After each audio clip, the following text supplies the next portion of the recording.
Critical to our Pacific Northwest ecosystem, kelp, other seaweeds, seagrasses, and phytoplankton are all primary producers that form the building blocks of the food web in the Salish Sea.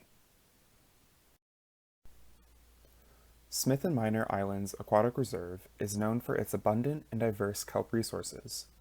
Creating both floating and underwater habitats, kelp beds provide refuge, feeding, spawning, and nursery grounds for countless species.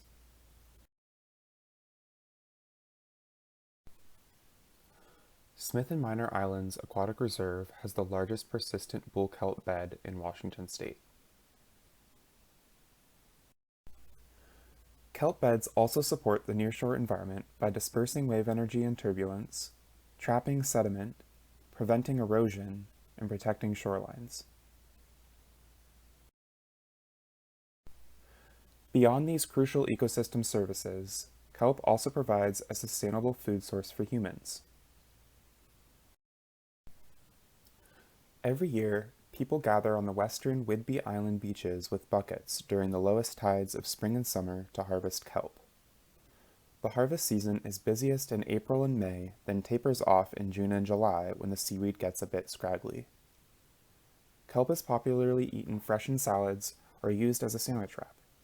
It is pickled or more commonly dried, then added to soups, broths, and other dishes. Favored intertidal kelp species in the area include the winged or ribbon kelp, split-leaf kelp, and sugar kelp. Considering the importance of kelp ecosystems, the Smith and Minor Islands Aquatic Reserve Citizen Stewardship Committee and the DNR Aquatic Reserves Program jointly conducted a two-part study at Libbey Beach to examine the potential impacts of kelp harvest on these three targeted species.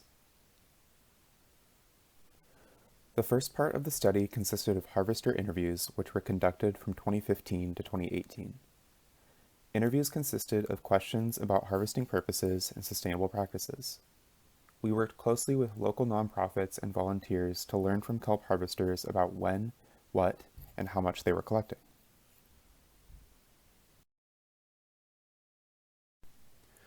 The second part of the study was an experiment on kelp harvesting methods conducted by DNR from 2017 to 2018.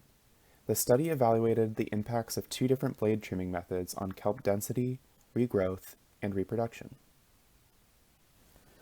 As illustrated in this diagram, the results showed that when the kelp blade is trimmed along the red dashed line, within 30 centimeters of the holdfast, which is a root-like structure that anchors kelp, regrowth is disrupted.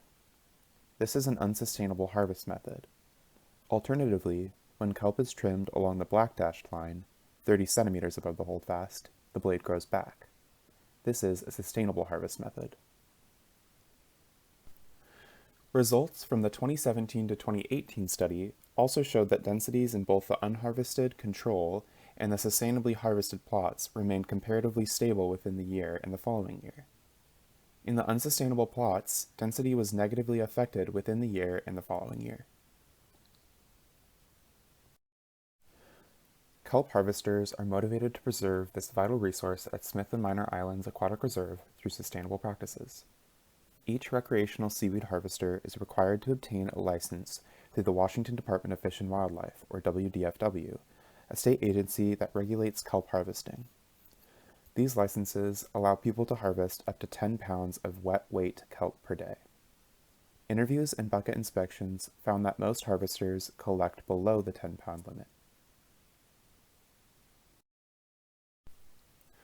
The Aquatic Reserves Program developed a seaweed harvesting brochure to increase awareness about sustainable kelp harvesting and how it is done responsibly.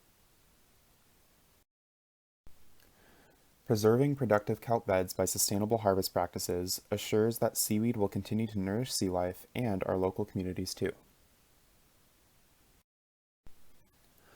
To continue supporting the kelp harvesting community and the incredible natural resources of Smith and Minor Islands Aquatic Reserve, the Aquatic Reserves Program will be out on Whidbey Island beaches during the spring of 2022.